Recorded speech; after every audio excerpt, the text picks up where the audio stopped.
Ernest Moniz addresses threats of nuclear weapons and climate. In MIT's Compton Lecture, former U.S. Energy Secretary speaks on global security risks.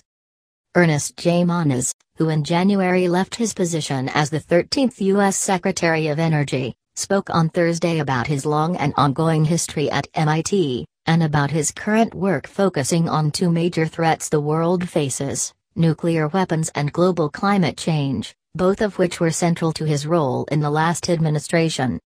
The talk, held before an overflow crowd in MIT's Huntington Hall, was part of the Institute's Compton Lecture Series that has continued since 1957. President L. Raphael Reif introduced Moniz, who is the Cecil and Ida Green Professor of Physics and Engineering Systems Emeritus and Special Advisor to the MIT President, and noted that Moniz's record of accomplishment that would stand out in any context. This record includes his years as chair of the Department of Physics, his role as founding head of the MIT Energy Initiative, and his 3 tours of duty in Washington. Moniz served twice in the Clinton administration and then for 4 years in the Obama administration, when he was appointed to run the Department of Energy by a 97-0 vote in the Senate. In that post, Moniz said he had the great opportunity of working for a president who put the clean energy and climate agenda and the nuclear security agenda very high in their set of priorities.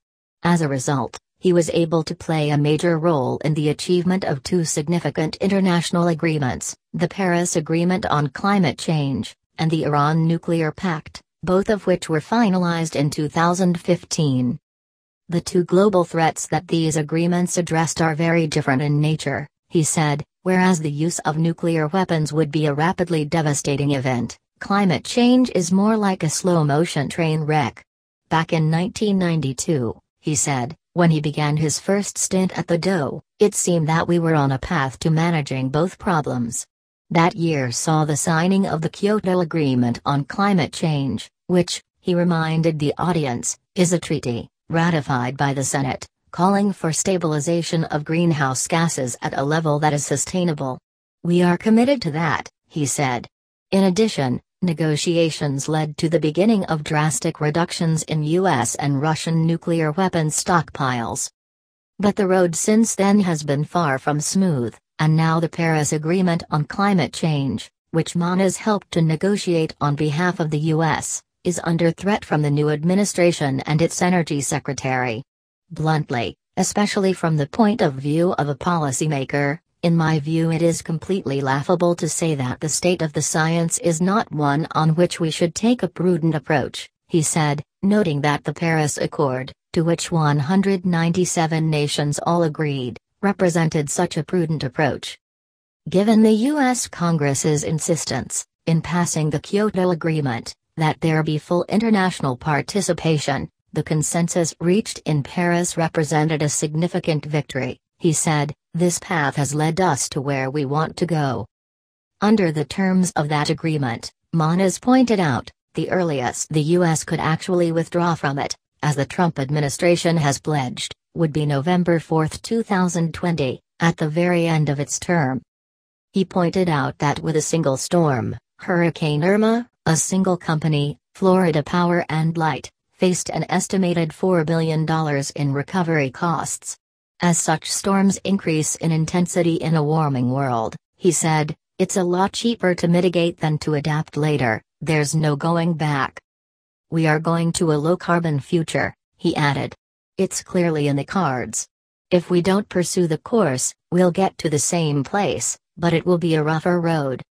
The transition to that worldwide low-carbon energy future, he said, means there will be a multi-trillion-dollar market. No matter what you think on the climate side, decreasing our research programs doesn't make sense. As for the threat posed by nuclear weapons, the risk of a misunderstanding leading to the use of a nuclear weapon is probably higher today than at any time since the Cuban Missile Crisis, he said. To try to mitigate that threat, Moniz joined with former U.S. Senator Sam Nunn at a nonprofit organization called the Nuclear Threat Initiative, where Moniz is now the CEO.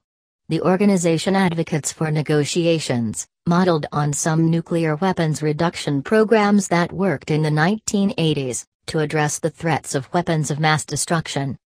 One significant accomplishment toward that end, he said, was the nuclear pact that he, along with then Secretary of State John Kerry, negotiated with Iran.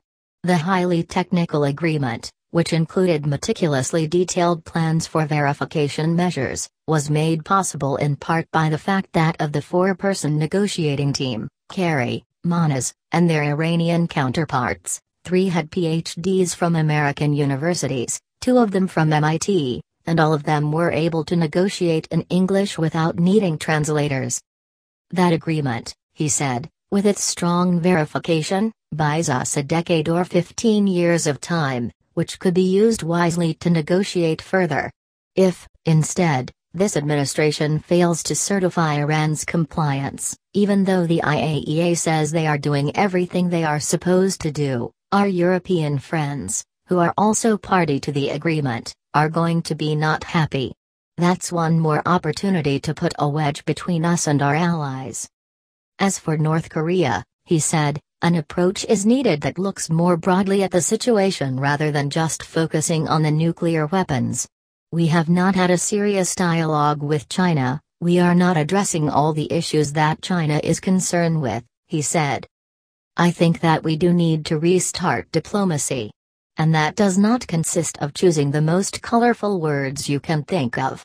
We need to get a framework together that addresses all of our security concerns. We have got to get back into the business of diplomacy, and then we can get to some progress.